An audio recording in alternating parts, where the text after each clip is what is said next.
कि आज के प्रोग्राम की वो इब्तिदा कर दे और मुख्तसरन इसकी नोयत बयान कर दे और उसके बाद हम प्रिंसिपल और हमारे वाइस प्रिंसिपल का इस्तेमाल कर रहे हैं। तो माशाल्लाह बहुत दिनों से तैयारियां शुरू थी, बच्चे तकरीर प्रैक्टिस कर रहे थे, इंटरनेट से मालूमात हासिल कर रहे थे और चार्ट्स तैयार किए गए, डेमोन्स्ट्रेशन देखा गया और अल्हम्दुलिल्लाह आप लोगों ने बड़ी मेहनत की और आज वो दिन आ गया है जब आपका असल प्रोग्राम होने जा रहा है।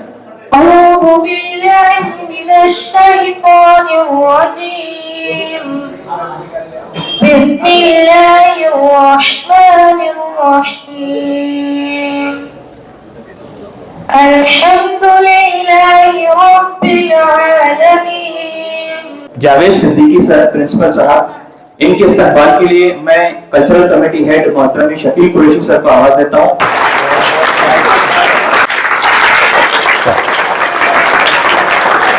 आप तमाम का यहाँ पर बहुत खैर मकदम है। अक्सर देखा गया है कि हमारे मुस्लिम समाज में ज्यादातर बच्चों को करियर की नॉलेज नहीं होती, 10वीं या 12वीं के बाद क्या करना है उन्हें ज्यादा मालूमात नहीं होती, इसलिए बहुत सारे ज़हीन तालिब इल्म होने के बावजूद वो ऐसे करियर में चले जाते हैं या सिर्फ सुनने पर चले जाते हैं कि जहां उनका उतना यूटिलाइजेशन नहीं था, जहां उनको इतना ज्यादा एडवांटेज नहीं मिल रहा था। लेकिन हमने कोशिश की है कि हमारे 8वीं के बच्चे, 9वीं के बच्चे, 10वीं के बच्चे ऐसी तैयारी कर ले कि उनको अभी से पता होना चाहिए कि फ्यूचर में हमें बनना क्या है। दूसरी बात ये देखने में आई है कि हमारे मुस्लिम समाज में ज्यादातर चंद ऐसे टॉपिक्स है, बस वही बच्चों को मालूम है कि ये बनना है। हमको डॉक्टर बनने के बारे में पता है, बहुत से बहुत इंजीनियर के बारे में पता है या टीचर बनने के बारे में, लेकिन इतने सारे अलग अलग कोर्सेज होते हैं कि अब तो कह लीजिए कि सैकड़ों हजारों की तादाद में नए नए कोर्सेज आ गए हैं जो आज के मौजूदा जमाने में उसकी बड़ी जरूरत है। लेकिन बच्चों को बाज दफा पेरेंट्स को भी पता नहीं होता कि कौन कौन से कोर्सेज है, या पता भी चले कि हाँ कोर्स है तो उसकी ज्यादा डिटेल नॉलेज उनके पास नहीं होती। इसकी फीस कितनी है, इसमें स्कॉलरशिप मिलती कि नहीं मिलती, हमारे बच्चे को कितने परसेंटेज की जरूरत पड़ेगी, या हमारा बच्चा इस एग्जाम को पास करने के बाद उसे कहां जाना पड़ेगा, इस एग्जाम को देने के लिए जाना कहां पड़ता है, बहुत सारी मालूमात उनके पास नहीं होती। ऐसे मौके पे बहुत सारी स्कूल क्या करती है, वो बड़े बड़े शहरों से करियर काउंसलर्स को बुलाते हैं, बॉम्बे से, पूना से, दिल्ली से ऐसे हजरात आते हैं जो इस फील्ड के बड़े एक्सपर्ट हैं और वो नॉलेज देते हैं कि आप ये करियर में जाइए, फला करियर में जाइए। उनको हजारों की फीस दी जाती है। लेकिन हम लोगों ने तय किया, हमारे स्कूल के असातिज़ा कराम ने तय किया कि भाई बच्चे को ही क्यों ना इस तरह से तैयार किया जाए कि एक तो उनको नॉलेज भी मिल जाए और वो अपना नॉलेज अपने दोस्तों के साथ शेयर करेंगे। इस तरह से 8वीं का बच्चा जो नॉलेज देगा वो 8वीं, 9वीं, 10वीं सभी को मिल जाएगी। तो हमने एक बहुत ही कम कीमत के अंदर, कह लीजिए बहुत ही कम खर्चे के अंदर बच्चों को इस तरह से तैयार कर लिए माशाल्लाह कि हमारे बच्चे अब करियर काउंसलिंग करेंगे। उनके पास मालूमात होंगी कि इस वक्त 2024 में कौन कौन से नए नए कोर्सेज चल रहे हैं। तो अब और तमाम बच्चों को हौसला अफजाई जब यहाँ से अपना फिनिश करके जाएगा उस माइंड से रवाना करें। तो शेख शिफा है नदीम मैं जमात हस्म की तालिबा हूँ। मैं IAS ऑफिसर बनना चाहती हूँ। IAS ऑफिसर यानी इंडियन एडमिनिस्ट्रेटिव सर्विस, जो कि जिले का सरबराह होता है, जिसे DM कहते हैं। DM एंड डिस्ट्रिक्ट मजिस्ट्रेट भी कहते हैं। IAS ऑफिसर अपने मुकर्रर करदा इलाकों में मुख्तलिफ इंतजामी सरगर्मियों की निगरानी के जिम्मेदार होते हैं। अवामी खिदमत की निगरानी से लेकर तरक्याती मंसूबों की निगरानी तक वो हुकूमत को हमवार बनाते हैं और इलाके में अमन व अमान को कायम रखते हैं। IAS ऑफिसर बनने के लिए UPSC का इम्तिहान पास करना जरूरी है। UPSC यानी यूनियन पब्लिक सर्विस कमीशन, जो कि CSE का इम्तिहान लेती है। CSE यानी सिविल सर्विस एग्जामिनेशन। इस इम्तिहान में 12वीं जमात के बाद किसी तस्लीम शुदा यूनिवर्सिटी से ग्रेजुएशन की डिग्री लेनी जरूरी है। ग्रेजुएशन यानी कोई भी दुनिया पास की डिग्री, मिसाल के तौर पर BSc, BA, LLB, MBBS, BE वगैरह। इस इम्तिहान में शिरकत के लिए उम्र की हद मुकर्रर होती है। 21 साल से 32 साल के लोग इस इम्तिहान को दे सकते हैं। इसके अलावा अलग अलग कास्ट के हिसाब से कोशिशों की तादाद भी मुख्तलिफ होती है। इस इम्तिहान में CSE का इम्तिहान भी शुरू होता है, प्रीलिम्स, मेंस, इंटरव्यू। इसके अलावा इस इम्तिहान में मुख्तलिफ मज़ामीन से बहुत ही मुश्किल सवाल पूछे जाते हैं। ये पीएम का इम्तिहान एमसीक्यू का होता है। ये इसमें 4 ऑप्शन होते हैं। ये 400 मार्क्स का होता है। इस इम्तिहान में कामयाब होने के लिए मेंस का इम्तिहान होना जरूरी है। मेंस 10 लाख लोग हर साल यूपीएससी प्रीलिम्स का इम्तिहान देते हैं, जिसमें में तकरीबन 50,000 लोग मुंतखब होते हैं। 50,000 लोग मुंतखब होते हैं। मेंस का इम्तिहान ऐसे आंसर पर मबनी होता है। यहाँ से 10,000 लोग इंटरव्यू में मुंतखब होते हैं, जिसमें 1000 लोग कामयाब होते हैं। 1000 में से पहले तो आईएएस ऑफिसर बनते हैं और बाकी 900 आईपीएस, आईआरएस, आईएफएस और दीगर अहदों पर फाइज किए जाते हैं। इनकी ट्रेनिंग लवासमा में होती है। लवासमा यानी लाल बहादुर शास्त्री नेशनल अकेडमी, जो कि मसूरी में है, और फिर हुकूमत के जरिए इन्हें मुल्क के अलग अलग हिस्सों में डीएन के अहदे पर फाइज किया जाता है।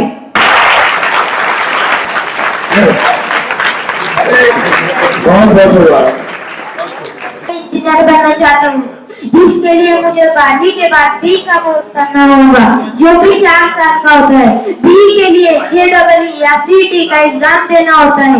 मैं एक ऐसे इंजीनियर बनना चाहता हूँ जो डॉक्टरों को इलाज करने में मदद करने वाली मशीनें बनाए, जैसे वेंटिलेटर, एक्सरे मशीन वगैरह। मैं एक ऐसी चीज बनाना चाहता हूँ जिसको हाथ पे रखते ही बीमारियों का पता चल जाए। पहले हम खून की जांच करते थे, जब बीमारियों का पता चलता था।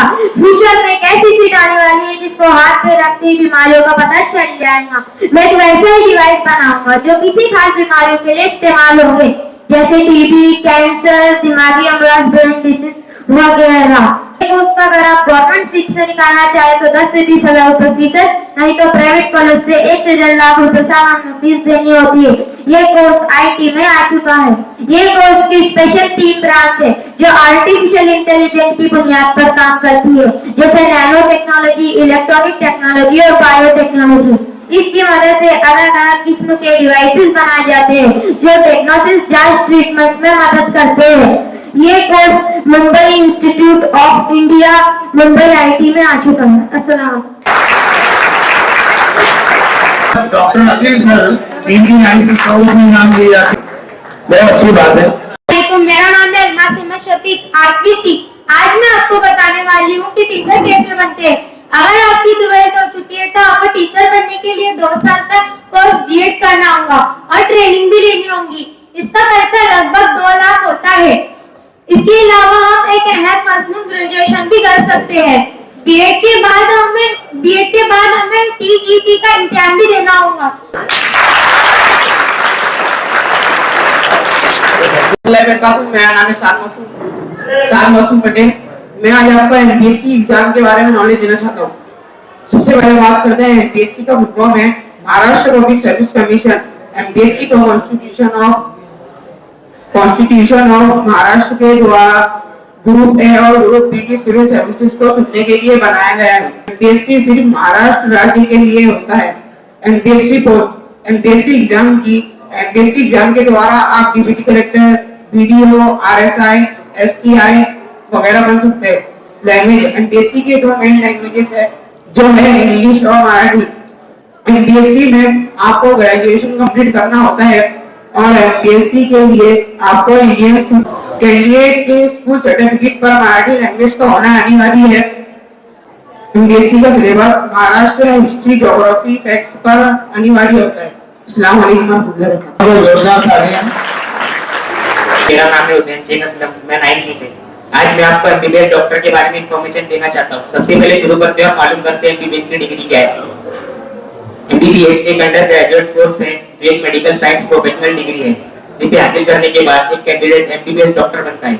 एमबीबीएस का full form bachelor of medicine and bachelor of surgery है। एमबीबीएस का कोर्स 5.5 साल का होता है, जिसमें से 1 साल इंटर्नशिप का होता है। एकेडमिक एजुकेशन पूरी करने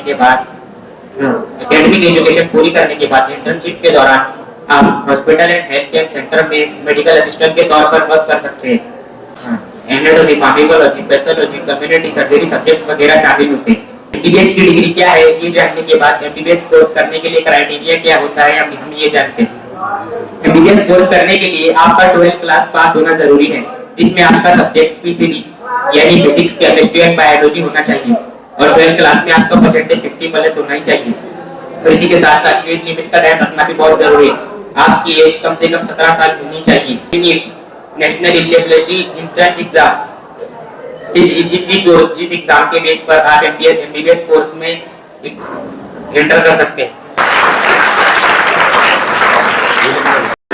अस्सलाम वालेकुम, मैं शारमा शेख नाइक की तालीम आज आपको करने वाली हूँ करियर गाइडेंस।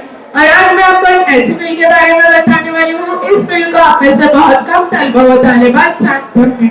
तो हम करियर गाइडेंस के बारे में बात कर ही रहे हैं, तो मैं आपको करियर के बारे में ही कुछ बातें बताती चलती हूँ। सभी का करियर प्लानिंग दूसरों से अलग होता है। किसी का करियर प्लानिंग होता है सीट पर बैठ घंटों मेहनत करना, या फिर किसी का करियर प्लानिंग होता है टारगेट पर। तो जिन्हें टारगेट ज्यादा अट्रैक्ट करती है ये जॉब अपने लिए बेस्ट है। तो चलिए मैं बताती हूँ इसका नाम क्या है। इसका नाम है मर्चेंट नेवी और ये एक बहुत ही बेस्ट जॉब है। अगर आज मैं आपको इसकी पूरी डिटेल में मालूमात देने वाली हूँ। इसकी क्वालिफिकेशन क्या है, इसकी एज लिमिट क्या है और इसे आप कब कर सकते हो और इसकी सैलरी क्या है। तो चलिए हम स्टार्ट करते हैं। मर्चेंट नेवी एक गवर्नमेंट जॉब है जिसमें इंपोर्ट और एक्सपोर्ट का काम होता है। किसी दूसरे मुल्क से अपने मुल्कों में सामान लाना या फिर अपने मुल्क से किसी दूसरे मुल्क में सामान देने का काम होता है और ये काम समुद्री जहाज के जरिए होता है। इसे हम मर्चेंट नेवी कहते हैं और इसके अंदर जो काम करते हैं इसे हम मर्चेंट नेवी में काम करने वाले कहते हैं। और इसके अंदर जो दो कंपनियां काम करती हैं, जिसमें से पहली कंपनी का नाम होता है गवर्नमेंट कंपनी और दूसरी कंपनी का नाम होता है प्राइवेट कंपनी। और इसके अंदर 3 डिपार्टमेंट काम करते हैं, जिसमें से सबसे पहले डिपार्टमेंट का नाम होता है टैक्स डिपार्टमेंट, जिसमें साफ सफाई का काम होता है। और दूसरा डिपार्टमेंट होता है इंजन डिपार्टमेंट, जिसमें इंजन को सुधारने का काम होता है। और तीसरा डिपार्टमेंट होता है कैंटीन डिपार्टमेंट, जिसमें खान पान का काम होता है। और यही अगर इसके एलिजिबिलिटी की बात की जाए तो इसकी एलिजिबिलिटी है 10th and 12th। अगर आप इस कोर्स को 10th के बाद करते हैं तो इसके अंदर आपको 2 कोर्सेस अवेलेबल होंगे, जिसमें से सबसे पहला कोर्स होता है न्यूटिकल कस्टम लॉ और दूसरा होता है डिप्लोमा इन न्यूटिकल साइंस। और इसकी फीस जो होती है वो होती है तकरीबन 1.5 लाख रुपए। और यही अगर इसकी सैलरी की बात की जाए तो इसकी सैलरी होती है पर मंथ 12,000 रुपए। और अगर आपकी पोस्ट बढ़ती है तो इसकी सैलरी भी आपकी बढ़ेगी और यही 12,000 रुपए बन सकते हैं 1 लाख से 2 लाख रुपए। और अगर आप सिर्फ यही कोर्स आफ्टर 12th करते हैं तो इसके अंदर आपको बहुत सारे कोर्सेज अवेलेबल होंगे, मगर आपकी पर्सनैलिटी पे डिपेंड करता है कि आप कौन सा कोर्स चूज करें। तो अगर इसकी फीस की बात की जाए तो इसकी फीस होती है तकरीबन 3.5 लाख रुपए। और यही पे अगर इसकी सैलरी की बात की जाए तो इसकी सैलरी होती है पर मंथ 60,000 रुपए। और अगर आप इसमें भी पोस्ट बढ़ती है तो ये 60,000 रुपए आपके आगे चल के बन सकते हैं 5 से 6 लाख रुपए आपके बन सकते हैं। और अगर आप इसकी एज लिमिट के बारे में बात की जाए तो इसकी एज लिमिट होती है 17 साल से 28 साल इसकी एज है। मैंने जो बोली है यहाँ पर तो सिर्फ इसलिए मैं अपने आप को रोक नहीं पाया। सिर्फ ये बताना चाहता हूँ मैं कि ये जो बच्ची बोल रही थी ये एक्चुअल में करियर गाइडेंस कर रही थी आप लोगों को। अस्सलामुअलैकुम दोस्तों, मैं हूं अलीशा शेख मोहम्मद साकिब और आज आपके साथ एक ऐसे टॉपिक के साथ आई हूँ जिसके बारे में आप लोगों में से बहुत ही कम लोग जानते होंगे। जी हाँ, आज मैं आपको सीए के बारे में बताऊंगी कि सीए क्या होता है, सीए में आपको क्या करना होता है। सबसे पहले हम जान लेते हैं who is this CA. CA क्या होता है? दोस्तों सीए का फुल फॉर्म चार्टेड अकाउंटेंट होता है, जिसमें आपको हिसाब किताब के बारे में सिखाया जाता है, जिसमें आप बैंकिंग, टैक्स, अकाउंटिंग की जॉब आसानी से कर सकते हो। आप एक प्रोफेशनल सीए बनना चाहते हो तो आपको कई सारे एग्जाम पास करने होते हैं, जब जाकर आप एक रेस्यूमल सीए बन पाओगे। अब आपके दिमाग में सवाल होगा कि क्या कोई भी स्ट्रीम का स्टूडेंट सीए की एग्जाम दे सकता है? जी हाँ, सीए इंटरमीडिएट एग्जाम आप कोई सी भी स्ट्रीम से दे सकते हो, चाहे आप आर्ट्स के स्टूडेंट हो या कॉमर्स के या फिर साइंस के, आप इसे कोई सी भी स्ट्रीम से दे सकते हो। और अगर आप चाहते हो कि लेकिन हमारे लिए अच्छा होगा कि हम 10th के बाद कॉमर्स लें, क्योंकि सीए के एग्जाम में कॉमर्स से रिलेटेड क्वेश्चंस आते हैं। अब बात करते हैं एलिजिबिलिटी ऑफ सीए। सीए की क्या अहमियत होती है? दोस्तों, अगर आप सीए बनना चाहते हैं या आपका सपना है कि आप सीए बने, तो मैं दोस्तों आपको बता दूं तो आपको किसी भी एलिजिबिलिटी की जरूरत नहीं होती, बस आप 12वीं पास होना चाहिए, आप इसे कर सकते हो। अगर आप चाहते हो तो आप इसको 10th के बाद सीए इंटरमीडिएट कोर्स की लिंक आप से कोर्स को अटेंड कर सकते हैं। बात की जाए सीए की फीस की, क्या अगर आप सीए बनना चाहते हो और आपको नहीं पता कि सीए बनने के लिए आपको कितना खर्चा आएगा, तो दोस्तों मैं आपको बता दूं कि सीए बनने के लिए आपको 50 से 60 हजार रुपए तक की खर्चा आ सकता है। क्योंकि अगर आप सीए बन जाते हो तो आपकी शुरुआती सैलरी 70 से 80 हजार तक हो जाती है, मगर धीरे धीरे आपकी सैलरी 3 से 4 लाख तक के हो सकती है। अब आप लोगों में से जिन लोगों को लगता है कि अब हम सीए बनना चाहते हैं, तो आप सोच रहे होंगे कि हम इसे क्या करें, कौन से कोर्स करें, तो आप बता दूं कि सीए के कोई कॉलेजेस नहीं होते। आपको सीए इंटरमीडिएट कोर्स की लिंक के अंदर आपको अपना जो है फॉर्म भरना होता है, फिर आप उसके कोर्स को अटेंड करते हो, उसके बाद आपके 4-5 अलग अलग तरीके के एग्जाम्स होते हैं और आप जब जाके एक सीए बन पाओगे। अगर आपका भी सीए बनने का सपना है तो ये मालूमात आपके लिए बहुत मुफीद होगी। शुक्रिया। कौन बताएगा? सीए का फुल फॉर्म कौन बताएगा? तो मैं लड़कों सीए का फुल फॉर्म चार्टर्ड अकाउंटेंट। शाबाश, जो हुआ एकदम से एक के लिए आर्ट, साइंस या कॉमर्स तीनों में से किस फैकल्टी का होना जरूरी है या नहीं? तुम बोलेगा लड़कों में से आ जाओ। इसके बाद रीना फातिमा तैयार है? तीनों में ले सकते। शाबाश, तीनों फैकल्टी वाले इसमें शामिल हो सकते हैं। बहुत बहुत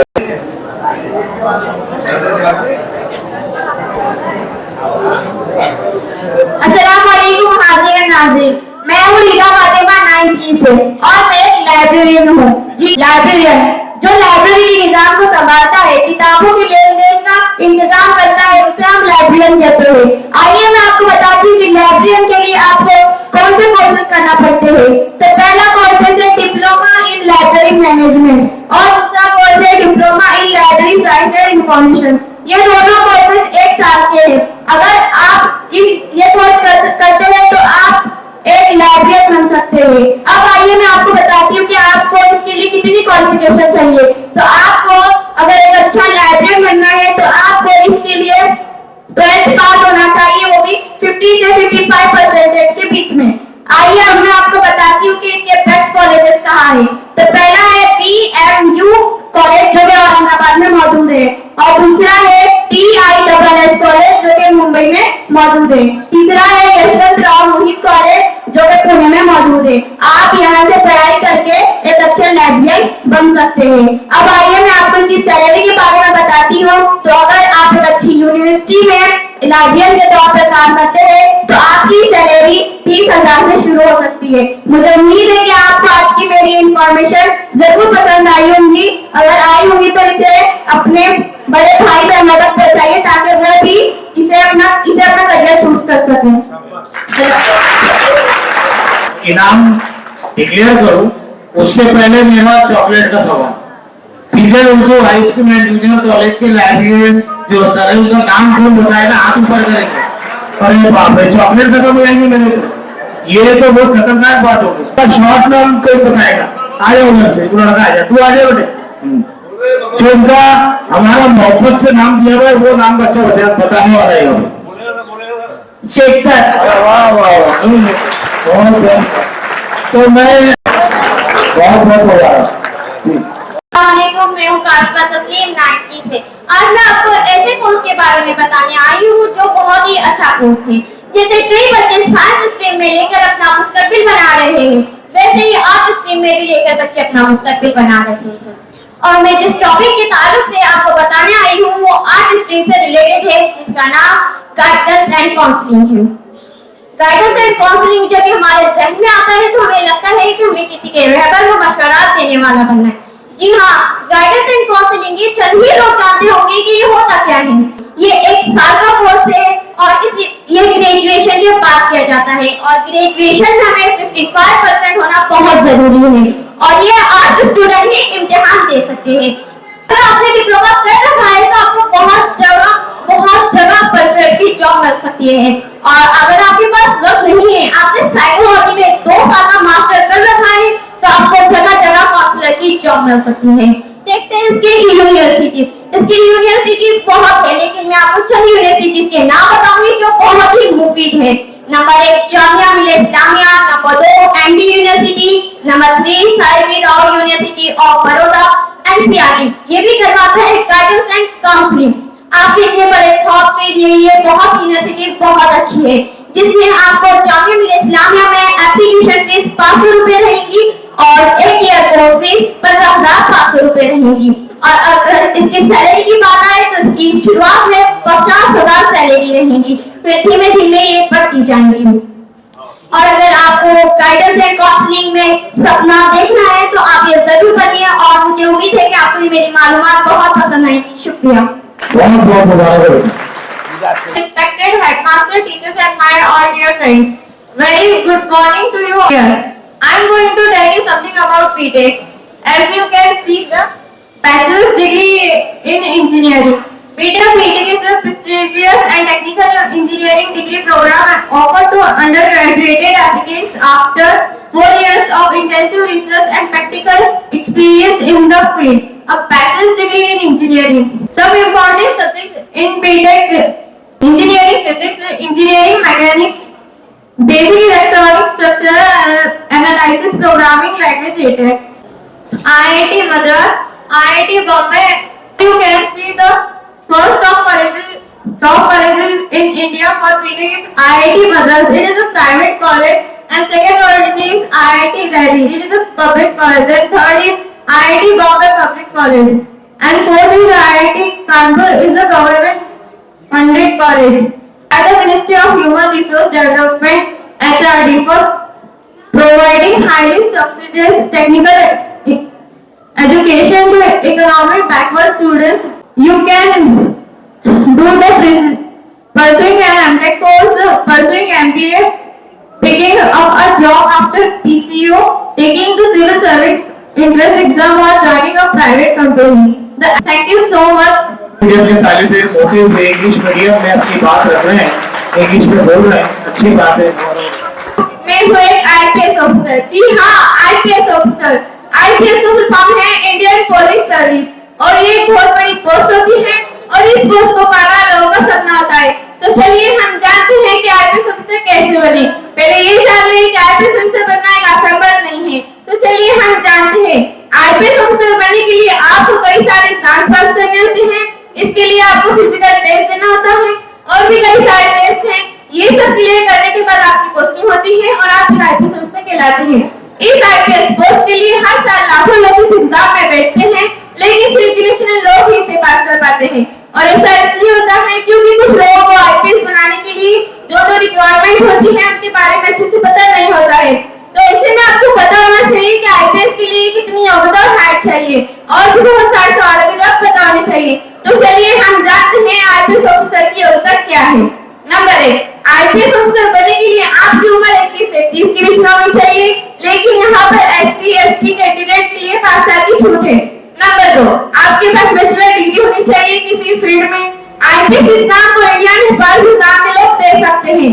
IPS ऑफिसर बनने के लिए लड़कों के लिए 164 सेंटीमीटर लंबाई होनी चाहिए। इसके अलावा 84 सेंटीमीटर चेस्ट यानी सीना होना चाहिए। लड़कियों के लिए 150 सेंटीमीटर हाइट होनी चाहिए, 145 सेंटीमीटर लंबाई होनी चाहिए। इसके साथ ही चेस्ट फेमस 79 सेंटीमीटर होना चाहिए। तो ये कुछ रिक्वायरमेंट है जो भी IPS ऑफिसर में होनी चाहिए। तो ये सब क्वालिफिकेशन आपके पास है तो आप IPS एग्जाम में बैठ सकते हैं और एक IPS ऑफिसर यानी पुलिस ऑफिसर बन सकते हैं। सबसे पहले आपको हमारी क्लास पास करनी है किसी भी स्ट्रीम से, चाहे साइंस हो, आर्ट्स हो, कॉमर्स सब्जेक्ट हो। आपको बारी क्लास पास करनी है। जैसे ही आप बारी क्लास पास कर लेते हैं, इसके बाद आपको अपने हिसाब से जिस भी सब्जेक्ट में इंटरेस्ट है उसमें अपनी ग्रेजुएशन डिग्री पूरी करनी है, क्योंकि एक आईपीएस ऑफिसर बनने के लिए ग्रेजुएट होना बहुत जरूरी है, तभी आप आईपीएस एग्जाम में बैठ सकते हैं। इसके बाद आपको यूपीएससी एग्जाम के लिए अप्लाई करना होता है। जैसे ही आप यूपीएससी एग्जाम के लिए अप्लाई कर देते हैं, उसके बाद आता है एग्जाम मंथ। एग्जाम मंथ में सबसे पहला होता है द प्रीलिमिनरी एग्जाम, दूसरा होता है द मेन एग्जाम और लास्ट में होता है इंटरव्यू। ये सब क्लियर करने के बाद आपको ट्रेनिंग के लिए भेजा जाता है और आप एक आईपीएस ऑफिसर बन जाते हैं। तो thank you so much. I hope my explanation is understand. मैं आप सबके सामने बिजनेस के बारे में इंफॉर्मेशन देना चाहता हूँ, जो कि बिजनेस अक्सर लोग ऐसा सोचते हैं कि बिजनेस यानी धंधा करने के लिए पढ़ने की जरूरत होती है। हाँ, धंधा करने के लिए भी पढ़ने की बहुत जरूरत होती है, जैसे कि BBA bachelor of business administration. अगर आप करियर के अंदर पढ़ाई करते हुए और अगर आप स्टूडेंट हैं तो आप कम से कम 10-15 मिनट नमाज के लिए निकालिए। और नंबर 2 पे आता है हराम और हलाल, और नंबर 3 पे है मेहनत। तो ये BBA bachelor of business administration ये 3 साल का कोर्स है और 12वीं के अंदर अगर आप 12वीं में जाओगे तो 45% मार्क्स मिलने चाहिए आप। और इसके कॉलेजेस हमारे अतराफ में जैसे कि जलगांव, भुसावल और ये कॉलेजेस हमारे अतराफ में, जैसे कि नंबर 1 पे आता है GH रायसोनी कॉलेज, ये MD और BBA दोनों के लिए। और नंबर 2 पे आता है MJ कॉलेज और नंबर 3 पे आता है Bhusawal arts college. Admission fee 40,000 और इसकी साल की फी है 80,000 रुपए। और BBA करने के बाद हमें ये सब अपॉर्चुनिटीज मिलती है, जैसे कि गैर मुल्की तिजारत है और मेहमान नवाजी है और होटलेज है, मतलब जैसे खेल के मैदान है, मतलब जो खेल खिलाड़ी खेलते हैं लेकिन जो वो मैदान में खेलते हैं वो कराने वाला, वो टूर्नामेंट कराने वाला ये एक बिजनेसमैन होता है। भारत एक ज़राई मुल्क है। यहाँ की आबादी 70% ज़राअत और इसके मुंसलिक पेशों से जुड़ी हुई है, लेकिन ऐसा माना जाता है कि ज़राअत करने और उसके मुंसलिक पेशों को इख्तियार करने के लिए पढ़ाई करना जरूरी नहीं। आइए मैं आपको बताती हूँ कि ज़राअत से मुंसलिक एक कोर्स है जिसका नाम है BSc agriculture bachelor of science. BSc agriculture 4 साल का ग्रेजुएट प्रोग्राम और इसमें दाखिला लेने के लिए आपको 12th क्लास में कम से कम 50 मार्क्स हासिल करना जरूरी होते हैं। ये कोर्स ज़राई साइंस में तहकीक और नए तरीकों पर गौर करता है। BSc एग्रीकल्चर करने के बाद आपको तरह मौके हासिल होते हैं। हुकूमी महकमा में आप एग्रीकल्चर ऑफिसर बन सकते हैं, जिसकी सालाना इनकम 9 से 10 लाख रुपए तक होती है। मुलाजिम बनकर खिदमत अंजाम दे सकते हैं। इसके अलावा बहुत सी कंपनियां ऐसे लोगों को जिन्होंने BSc एग्रीकल्चर की डिग्री हासिल की है, इन्हें एग्रीकल्चर टेक्नीशियन कहते हैं, पर इसकी फीस 25 से 50,000 पर ईयर होती है। कॉलेज ने Thanaji Nana Mahavidyalaya, Pratap college Jalgaon, Bhusawal art science, PO Nata commerce Bhusawal, doctor Ullas Patil college of agriculture engineer technology. मैं हूँ राइट शेख अजमीरा और मैं आज आपको कुछ ऐसी जॉब के बारे में बताऊंगी जो कि आपका नाम सर के ऊपर आसमानों पर लेके जाएगा। तो ये जॉब है पायलट की जॉब। तो मैं आज आपको पायलट कैसे बने इसके बारे में बताऊंगी। तो सबसे पहले बताऊंगी कि पायलट कितने तरीके के होते हैं। तो पायलट बहुत तरीके के होते हैं, कुछ एयरफोर्स पायलट होते हैं, कुछ कमर्शियल पायलट होते हैं जो कि प्लेन उड़ाते हैं, और एक जगह से दूसरे जगह जाने के लिए इन सभी के लिए अलग अलग प्रोसेस है। तो यहाँ पर मैं आपको कमर्शियल पायलट कैसे बने इसके बारे में बता रही हूँ। तो आइए इससे पहले हम जान लेते हैं कि कमर्शियल पायलट बनने के लिए क्या क्या योग्यता चाहिए। तो कमर्शियल पायलट बनने के लिए 12वीं में साइंस के अंदर फिजिक्स, केमिस्ट्री और मैथ्स सब्जेक्ट के साथ पास होने चाहिए। आपके 12वीं में कम से कम 50% मार्क्स होने चाहिए। आपकी हाइट कम से कम 5 फीट होनी चाहिए। आपकी उम्र कम से कम 16 साल की होनी चाहिए। इसके अलावा आपकी आई विजन भी परफेक्ट होनी चाहिए। इसके अलावा आपके पास अच्छा खासा बैंक बैलेंस भी होना चाहिए। तो अब हम आगे चलेंगे कि पायलट कैसे बने और इसकी पूरी इंफॉर्मेशन। तो पायलट बनने के लिए आपको JEE या फिर AFCET का एंट्रेंस एग्जाम देना होता है और आपको पायलट बनना है तो आपको अंग्रेजी यानी कि इंग्लिश भाषा आनी चाहिए। दूसरा है SPL यानी कि स्टूडेंट पायलट लाइसेंस के लिए अप्लाई करें। इसके लिए आपको DECA यानी कि director general of civil aviation government of India के अंदर जो भी कॉलेजेस होंगे उनमें आपको एडमिशन लेना होगा और एंट्रेंस एग्जाम को क्लियर करना होगा। इसके लिए आपके पास इसके मेडिकल टेस्ट भी देने होते हैं और स्टूडेंट पायलट लाइसेंस के लिए कुछ जरूरी बातें हैं जो आपको पता होनी चाहिए। इसके बाद आप PGCA एंट्रेंस एग्जाम के लिए अप्लाई करें। तीसरा है PPF यानी कि प्राइवेट पायलट लाइसेंस। जैसे ही आप SPL और PPL की ट्रेनिंग पूरी कर लेते हो तो इसके बाद आपको CPF यानी कि commercial pilot licence commercial pilot licence, तो यहाँ पर भी आपको कुछ एग्जाम देने होते हैं, कुछ टेस्ट पास करने होते हैं। तो जैसे ही आप उस एग्जाम को क्लियर कर लेते हो, टेस्ट को पास कर लेते हो, तो आप एक कमर्शियल पायलट कहलाते हो। तो कमर्शियल पायलट बनने के लिए 2 साल का कोर्स होता है। इसकी तो अब हम बात करेंगे इसके कॉलेजेस की। तो इसके लिए कॉलेजेस है Bombay flying girls, Rashtrakumar academy, TWS college Nagpur. तो अब हम बात करेंगे इसकी सैलरी की। तो इसमें सैलरी है एवरी मंथ 1.67 लाख रुपीस, जो कि आपके पास इंफॉर्मेशन आ जाती है तो ये आपकी हो जाती है 5.36 लाख रुपीस तक जा सकती है, जो कि सीनियर कॉलेज पर 1.5 करोड़ रुपए तक जा सकती है। इसलिए क्योंकि आप इसमें जितने भी बार प्लेन उड़ाओगे आपको उस हिसाब से पैसे देने होते हैं। उसका बिल में एक पायलट को देंगे। मेरा नाम सना है और मैं 9th क्लास की स्टूडेंट हूँ और आज मैं आपको बताने वाली हूँ नर्सिंग कोर्स के बारे में। बहुत से स्टूडेंट्स का सपना होता है कि वो डॉक्टर इंजीनियर बने, लेकिन क्या आपने कभी सोचा है कि हम एक नर्स भी बन सकते हैं? तो चलिए हम जानते हैं नर्सिंग कोर्स कैसे करते हैं। नर्सिंग करने के बहुत सारे तरीके होते हैं, जैसे कि GNM, ANM, BSc, MSc। आज हम बात करेंगे GNM और BSc के बारे में। तो सबसे पहले हम GNM के बारे में बात करते हैं। GNM का फुल फॉर्म होता है general nursing and midwifery. GNM एक डिप्लोमा कोर्स है जो कि 3.5 साल का होता है। इसमें 6 महीने की इंटर्नशिप भी शामिल होती है। GNM नर्सिंग करने के लिए आपको 10वीं और 12वीं साइंस सब्जेक्ट से क्लियर होने चाहिए और इसमें कम से कम 50% आपके पास होने चाहिए। GNM नर्सिंग करने के लिए आपको एंट्रेंस एग्जाम देना होगा। ये सब बातें जानने के बाद आपके मन में सवाल आता होगा कि GNM नर्सिंग की फीस कितनी होती है। अगर हम बात करें इसकी सरकारी कॉलेज में इसकी फीस 30,000 से 75,000 होती है। अगर हम बात करें इसकी प्राइवेट कॉलेज में फीस तो इसकी फीस लाखों में होती है, जैसे कि 10 लाख से 39 लाख। और BSc नर्सिंग GNM नर्सिंग को मेल और फीमेल लड़का और लड़की दोनों भी कर सकते हैं। अब हम बात करते हैं BSc नर्सिंग कोर्स की। BSc का full form bachelor of science होता है। BSc नर्सिंग कोर्स एक अंडर ग्रेजुएट डिग्री है जो कि 4 साल की होती है। BSc नर्सिंग करने के लिए आपके पास PCU यानी physics, chemistry, biology science subject से क्लियर होने चाहिए। इसमें कम से कम 45% आपके मार्क्स होने चाहिए। और BSc नर्सिंग करने के लिए भी आपको एंट्रेंस एग्जाम देना होगा और इसको भी मेल और फीमेल यानी लड़का और लड़की दोनों भी कर सकते हैं। ये सब बातें करने के बाद आपके मन में सवाल आता होगा कि ये सारी कोर्सेस हम कहाँ करें?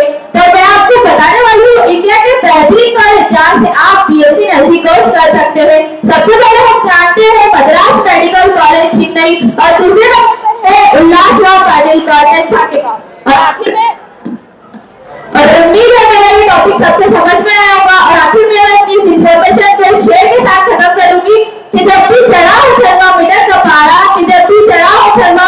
पारा डॉक्टर ने सिर्फ नर्स को ये बिगाड़ा।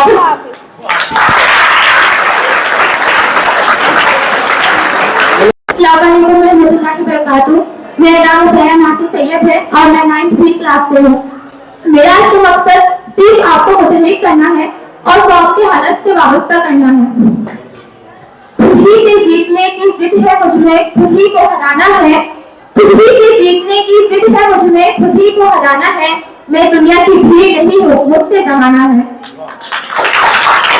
अगर ये बात हमारी कौम का हर तालिबे इल्म हर फर्द ज़हन नशीन कर ले तो इंशाल्लाह हमारे कौम का हर फर्द एक बावकार इंसान होगा, हर बड़े ओहदे पे फाइज होगा।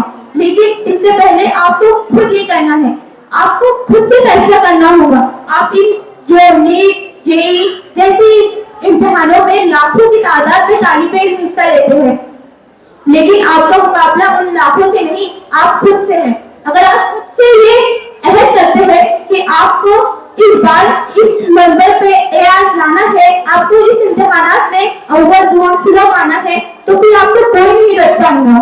देखिए, an idiot with a plan is better than a genius without a plan। एक बेवकूफ जिसके पास एक मंसूबा है, वो एक अक्लमंद जिसके पास मंसूबा नहीं है, उससे कई बेहतर होता है। अपने हर दिन को प्लान करना सीखिए। अगर आप देखिए, कुछ बच्चे टारगेट लगाते हैं कि वो इतने महीने में इतना कुछ पढ़ेंगे, इतने साल में इतना पढ़ेंगे, लेकिन वो कर नहीं पाते। क्यों? क्योंकि ये गोल बहुत बड़ा हो जाता है। अगर आप अपने हर दिन को प्लान करना सीखेंगे, आपको क्या वक्त इतना फजूल है कि आपके दोस्त उसको खराब कर दे या फिर कोई भी उसको खराब कर दे। आप अपने आप को कीमती जाहिर कीजिए, तभी दुनिया वाले आपकी इज्जत करेंगे। अपने हर दिन को प्लान कीजिए कि सुबह उठने से लेकर रात के सोने तक आपको कौन सी एक्टिविटीज में हिस्सा लेना है और क्या क्या करना है। अगर आप ये करना सीखेंगे तो मानिए आपको वक्त बहुत अच्छे से यूटिलाइज होगा और आप हर चीज बहुत अच्छे से कर पाएंगे। और सुनिए, आपको एक फिनिशर बनना है। शुरुआत बहुत सारे लोग करते हैं, जैसे कि नीट जैसे इम्तिहानात में बहुत बच्चे हिस्सा लेते हैं, मगर आपको पता है जो AR1, AR2 जो डिसाइड होते हैं वो आखिरी के 3 लाख महीनों से डिसाइड होते हैं। जो आखिरी तक प्रैक्टिस करता रहा, आखिरी तक मेहनत करता रहा, उसे उसको जरूर फल मिलेगा और वो AR1 तक जरूर पहुंचेगा। इसलिए हमेशा आखिरी तक टिके रहिए। जिस तरह आप इस प्रोग्राम में आखिरी तक बैठे हैं सुनने के लिए, उसी तरह आपको हर चीज में आखिरी तक टिके रहना होगा, जिससे आपको अपनी मंजिल पाने तक कोई नहीं पहुंच सकता। आज हमारी कौम का ये हाल है कि अगर हम गलियों से गुजरे तो हमें चौराहों पे बच्चे मोबाइल फोन लेके बैठे हुए नजर आते हैं। क्या ये हमारी कौम का मुस्तकबिल है? अगर आप मोबाइल इस्तेमाल करना इतना ही पसंद करते हैं तो उसमें काम की चीजें की जा कीजिए, जैसे कि एक इन्फ्लुएंसर होता है, एक ट्रेडर होता है, उस तरह के काम कीजिए जिससे आप अपने वालिदैन की माशी हालत को भी सुधार सकते हैं। अपने अंदर गैरत जगाइए। आप ही हमारे मुल्क की, हमारे कौम के आने वाले फ्यूचर हो। तो क्या आपको नहीं लगता कि आपको अपने आप पर मेहनत करनी चाहिए?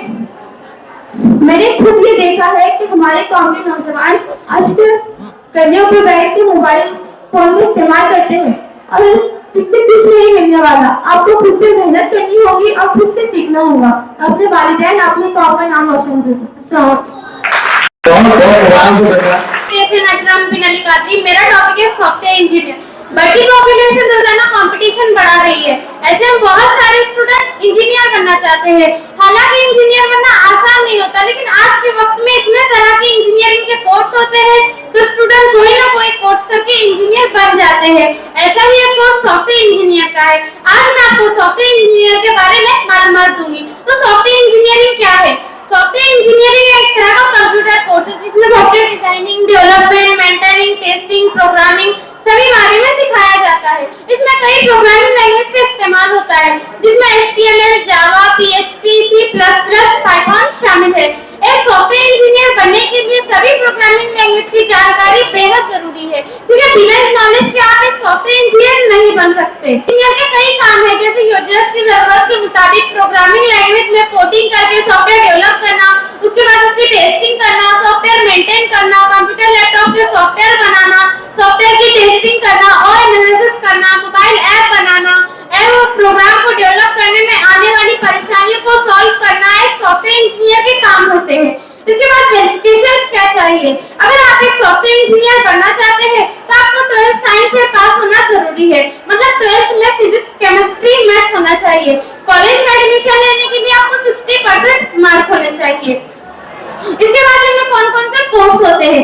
कोर्स की बात करूं तो इसमें कई कोर्स है, जैसे bachelor in computer application BCA, master in computer application MCA, BTech in computer science, BTech in IT, diploma in IT, diploma in computer science, BSc in computer science.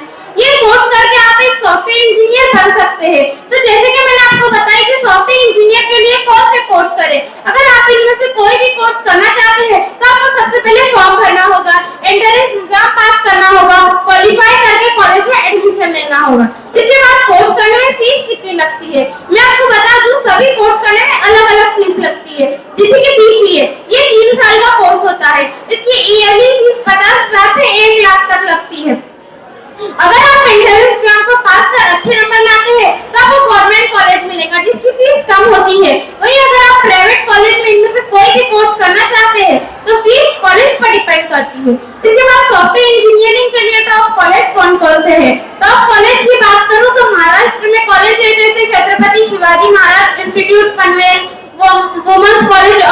Computer art research Sawantwadi, Chhatrapati Shivaji Maharaj college Ahmednagar, IIT Mumbai.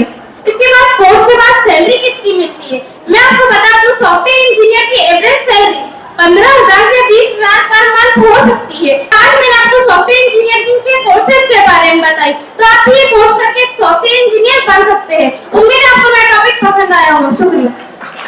100 रुपए इनाम से नवाज रही।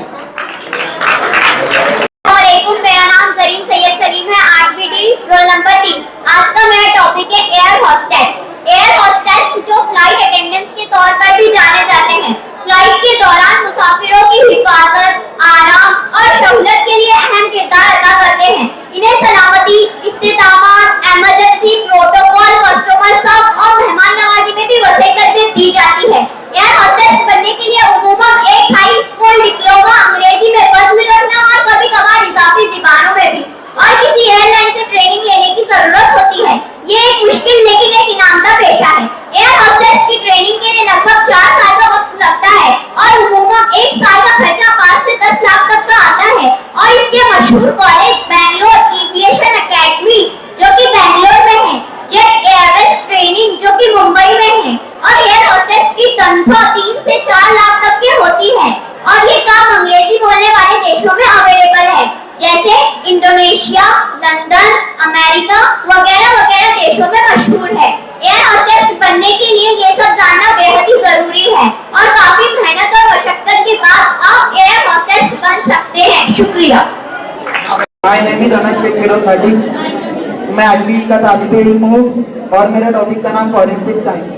Forensic इस term का मतलब public discussion होता है और फॉरेंसिक लफ्ज जुडिशियल सिस्टम से ताल्लुक रखता है। जब उसे साइंस के साथ कंबाइन किया जाता है तो ये फॉरेंसिक साइंस कहलाता है, जिसका मतलब ये होता है कि क्राइम को सॉल्व करने के लिए इस्तेमाल किए जाने वाले साइंटिफिक मेथड और प्रोसेस। इस तरह फॉरेंसिक साइंस की मदद से क्राइम को सॉल्व किया जाता है। फॉरेंसिक साइंस स्टडी ये मल्टीडिसिप्लिनरी अप्रोच होती है जिसमें बायोलॉजिकल मेथड से लेकर एनालिटिकल केमिस्ट्री टेक्निक सब कुछ कवर किया जाता है। फॉरेंसिक साइंस में क्राइम सीन से मिले हुए फिजिकल एविडेंस का एनालिसिस होता है और उसे रिकॉग्नाइज किया जाता है। उससे क्राइम कैसे हुए, किसने किया, इन सब बातों का पता लगाया जा सकता है। अब आइए फॉरेंसिक साइंस में करियर बनाने के बारे में बात करते हैं। फॉरेंसिक साइंस में करियर बनाने के लिए आपको 10th के बाद साइंस लेना होगा और 12th साइंस को पास करने के बाद BSc फॉरेंसिक साइंस का कोर्स करना होगा, जो कि 3 साल का कोर्स होता है। इस कोर्स को करने के बाद आप इंटेलिजेंस ब्यूरो में, CBI, private lab, police department में काम कर सकते हैं, जैसे crime scene investigator, forensic laboratory expert, teacher, professor, forensic psychologist, digital forensic expert. MSc करने के बाद आप इसमें PhD भी कर सकते हैं। फॉरेंसिक साइंस कोर्स आप जजर कॉलेज से कर सकते हैं, उस्मानिया यूनिवर्सिटी हैदराबाद, शूट्स Prayagraj, Holkar university MP, institute of forensic science Mumbai. यह कोर्स 3 साल का होता है। इस कोर्स की फीस कम से कम 45,000 से लेकर 2 लाख तक होती है। आप कामयाबी आपके कदम चुमेंगे और मुस्तकिल में आप खूब कामयाब होंगे। बच्चे का इस्तेमाल करें। मेरा नाम शेख असनास तनवीर अहमद है। मैं जमात ताउन बे की तालिबा हूँ। मैं एक डेटा साइंटिस्ट बनना चाहती हूँ। डेटा साइंस पेचीदा मसाइल को हल करने के लिए डेटा का तज़किया और तशरीह करता है। आजकल हर तरफ में इसका इस्तेमाल है, जो ग्राहक के रुपये और लागत का अंदाजा लगा सकता है और नए मौके की निशानदाही कर सकता है।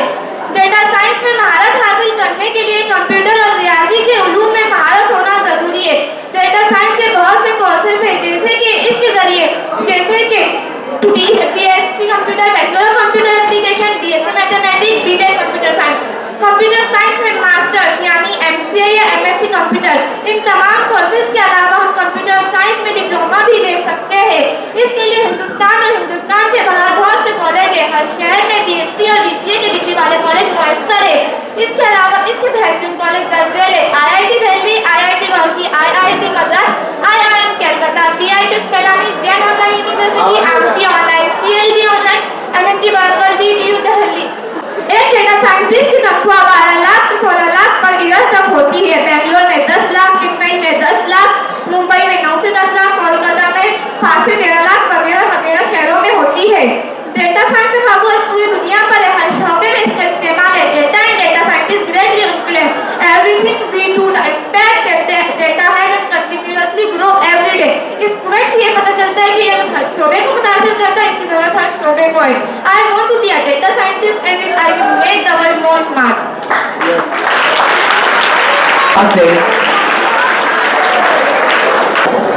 अस्सलामुअलैकुम, मेरा नाम है रज़ाउल मुस्तफ़ा, मैं 8वीं का तालिबे इल्म हूँ। मेरा टॉपिक है अर्बन प्लानर। अच्छा, एक बात बताइए दोस्तों, क्या आपको सिटीज और टाउन की डिजाइन तैयार करना अच्छा लगता है और क्या आप अर्बन प्लानर के जरिए लोगों की जिंदगी में सुधार लाना चाहेंगे? तो जरूर से आपकी दिलचस्पी अर्बन प्लानर बनने की होगी। इसलिए आपकी जिंदगी में अर्बन प्लानर एक बहुत अच्छा करियर साबित हो सकता है। इसलिए मैं आज आपको अर्बन प्लानर कैसे बने इसके बारे में मालूमात देने जा रहा हूँ। तो सबसे पहले मैं आपको बताता हूँ अर्बन प्लानर कौन होता है। अर्बन प्लानर सिटीज, टाउन और विलेज को डिजाइन करने का काम करता है। अर्बन प्लानर बनने के लिए 12वीं में मैथ बहुत जरूरी होता है। इसलिए अगर आप अर्बन प्लानर बनना चाहते हैं तो इसकी तैयारी स्कूल की तरफ से शुरू हो जाएंगी और स्कूल खत्म हो जाने के बाद अंडर ग्रेजुएट कोर्स के तौर पर BTech in civil engineering, BA in archaeology वगैरह में से कोई भी कोर्स कर सकते हैं। इसके बाद पोस्ट ग्रेजुएट कोर्स जैसे M architecture, MTech in civil engineering वगैरह के लिए अप्लाई करें और चाहे तो आप पीएचडी भी कर सकते हैं। अब हम जानते हैं इंडिया के ऐसे कौन से बेहतरीन कॉलेज जहाँ से अर्बन प्लानर का कोर्स कर सकते हैं। Number 1 Guru Ramdas school of planning. Number 2 Maulana Azad national institute of technology.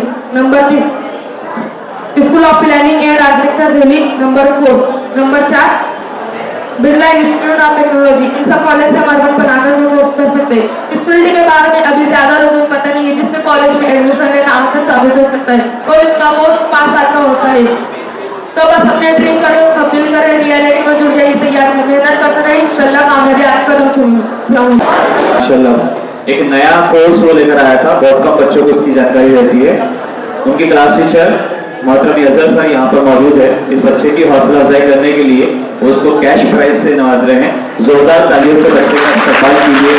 माशाल्लाह, बहुत बहुत मुबारक। अल्हम्दुलिल्लाह, पिछले 1 महीने की मेहनत के नतीजे में आप बच्चों ने ये प्रोग्राम सक्सेसफुल किए हैं। इसके पीछे टोटल आपकी सबसे पहले मेहनत इंपॉर्टेंट है। फिर इसके बाद आपके क्लास टीचर हजरात ने जो आपको टाउन दिया, आपको गाइडेंस किया, जो मालूमात दी, मैं उसके लिए भी आप तमाम टीचर हजरात का, क्लास टीचर हजरात का शुक्रिया अदा करता हूँ। आज हमारे बच्चों ने आकर ये जो अलग अलग करियर्स की नॉलेज दी है, उम्मीद करता हूँ कि सब बच्चे इसको याद रखने की कोशिश करेंगे। इंशाल्लाह हम 1-2 दिन में इन बच्चों के जरिए जो चार्ट तैयार किए गए थे, इन चार्ट का एक एग्जीबिशन लगाएंगे। हो सकता है इन चार्ट का डिस्प्ले यहाँ पे कर दिया जाएगा। आप इत्मीनान से जब भी रेसेस वगैरह हो, फ्री टाइम रहेगा, आप वहाँ पे चार्ट्स के पास आएंगे, अपनी नोटबुक लेकर आना और जो जो इंपॉर्टेंट पॉइंट आपको लगते हैं उसको नोट डाउन करना। आप अपने पेरेंट्स को बताइए कि इस तरह का प्रोग्राम हमारे स्कूल में हुआ है जिसमें